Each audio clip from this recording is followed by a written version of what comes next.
I know that The Best Man is considered a classic, which it is, but I have to be honest. Every relationship in this movie is trash.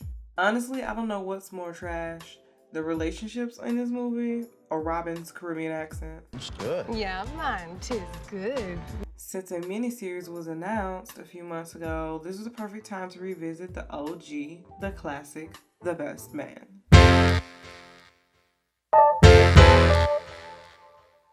I want to put out a disclaimer that I actually love this movie just as much as you do, and I do think that this is one of the best black movies that came out of the 90s. But all these relationships were bottom of the barrel. They were struggle love, they were toxic, and in this video I'm gonna highlight every single one. Also want to say I'm making this video just for fun, so don't take it personal. I just decided just to randomly speak my piece about how I feel about The Best Man. Let's get started with the most obvious trash couple, and that is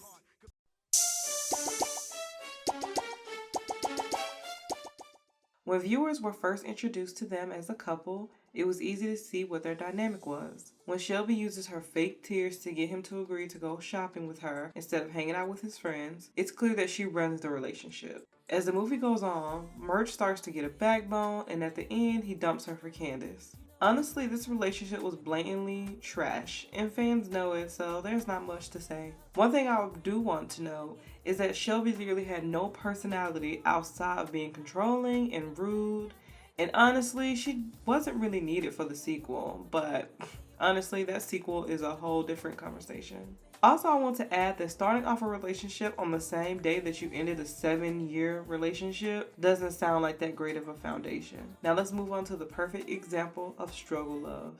Beautiful girl.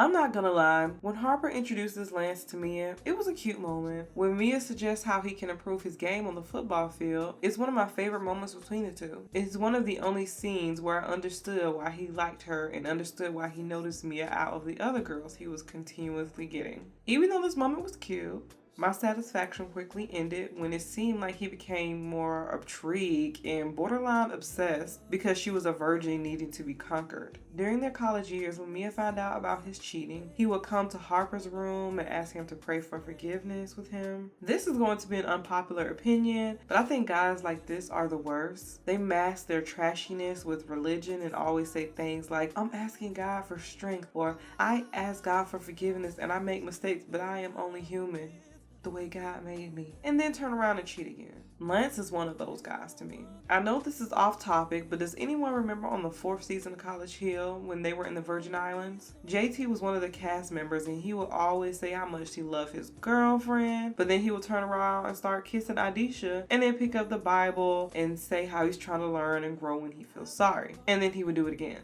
That cycle just feels very toxic. I just opened my eyes to what happened with me and Aisha, and I know I'm in trouble. This is his best way to attack me, so like I just got my Bible, put on my gospel music, listening to it. Religion for me is like a very strong thing. It helps me kind of stay on track. Often I find myself asking, like, what would Jesus do? One of the main things I didn't like about their relationship is the way Lance looked at Mia and women in general. During their poker game, Lance makes it very clear what type of woman he likes. He doesn't like women similar to Jordan, who is independent, who likes to have a career and life outside of him. Cause, man, Jordan's too damn sassy and independent, man. And she might make more cheese than you someday, bro. Look, all I'm saying is that the only way a relationship works is if the man provides the loot and the woman takes care of the shit out. This feels like such a toxic trait to me. There is nothing wrong with Lance wanting someone who wants to be a stay-at-home wife and mom. Also, I want to note that it's clear that Mia has always wanted the same thing, but I just don't trust Lance. He cheated on her the whole relationship, and I mean, realistically, he would continue to do that in their marriage. I know in the sequel, he was said to be so faithful, but I call bullshit. Cheating was like a lifestyle for him. Men like that make me question their motives. In my mind, I'm like, oh, so you don't want her to work so she can be dependent on you, so when you continue to cheat and she says she wants to leave you, she'll have a 15-year gap on her resume, which will make it more difficult for her to stand on her own 2 feet. During this scene, his reasoning for wanting to get married seems off. He says it's time and that he's going to be faithful in the marriage, but no one buys it, not even his friends. friends. While Harper is considering sleeping with Jordan, even though Lance has supposedly changed his trifling mindset, he motivates and even pushes Harper to cheat. He literally tells him, "Go ahead, don't be a dog. Hell, he even laughs along with his friends when he claims that marriage is the cure for cheating. He knows what he said is just straight BS. The way Lance views Mia is troubling to me as well. First, he claims that he's Mia's one and only and that her curves to his... The issue for me is that it seems like Mia only being with him, or so he thought, was one of the main reasons why he was so into her. I truly believe that if Mia wasn't a virgin, he wouldn't have been so into her, at least initially. Remember when he flipped over a table at the thought of her being with someone else? This man seems so obsessed with him being her one and only, and it's like who she chooses to have sex with doesn't determine who she is as a person. But he seems to consider her sexual past a huge part of her being. When Lance describes Mia role in his life, he agrees with Murch that she's a consummate mother whore. Word is bond, dog. Word is bond. Every man wants one. Right. What did he say? He cheated on her their whole relationship and then calls her a consummate mother whore days before the wedding. I don't think he has much respect for her.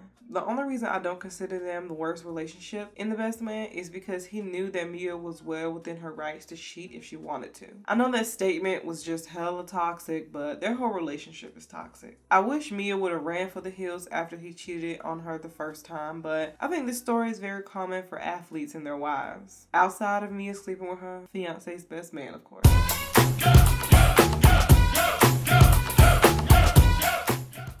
The weirdest relationships in The Best Man were all of the friendships. From the beginning, it was clear that Lance, Harper, Quentin, and Murch were supposed to be close, but Harper and Lance were the closest. I hate to drag the sequel into this again, but not once, but twice, Harper was a trash friend. The fact that Harper felt comfortable to write what happened between him and Mia in his book, dedicated to them, and even agreed to be his best man, that speaks volumes about Harper's character. It shows me that he never really considered Lance a true friend. Even if you regret and feel bad about what you did with Mia, at least take it to your grave. Say if the book did come out after the wedding, your friendship would have ended anyway when Lance read that book and put the pieces together.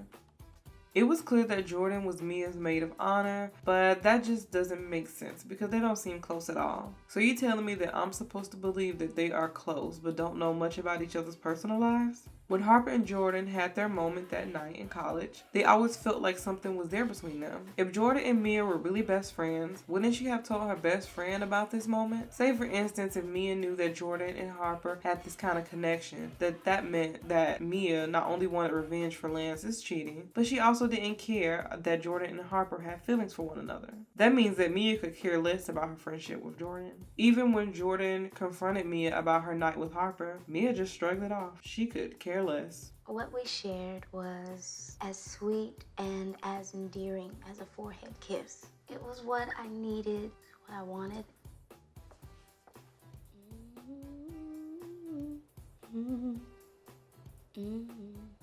If this moment between Jordan and Harper happened after he slept with Mia, then that makes Harper even more trash.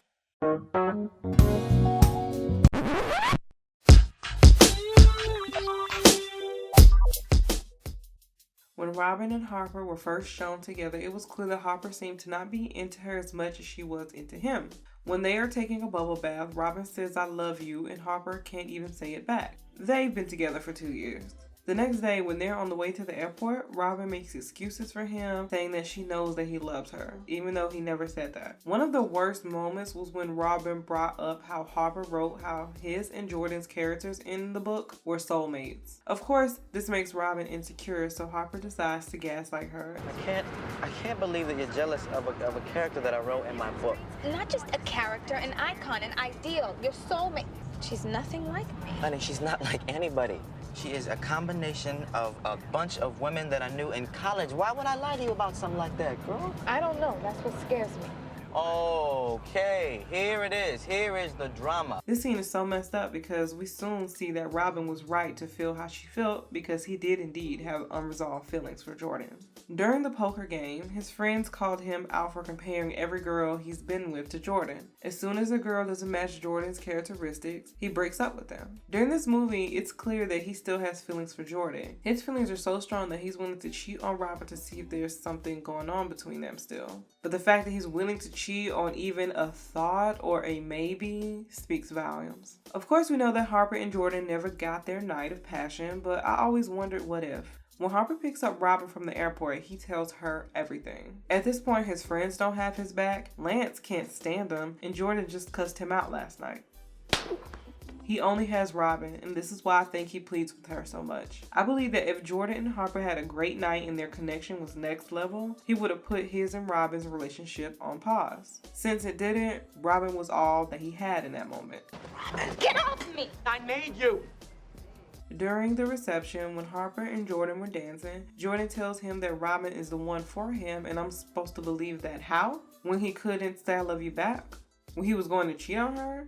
When he purposely kept her away from his friends? Or when he constantly compared her to Jordan? Or maybe when he was trying to tell her how to dress for the wedding because he doesn't like her style?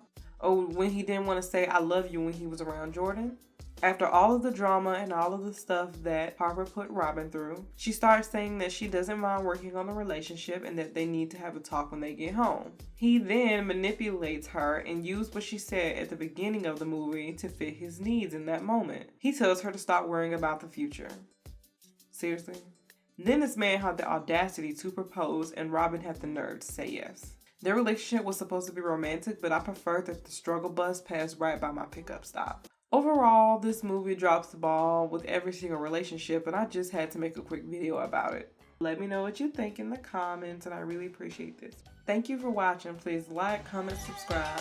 Bye. It's like candy.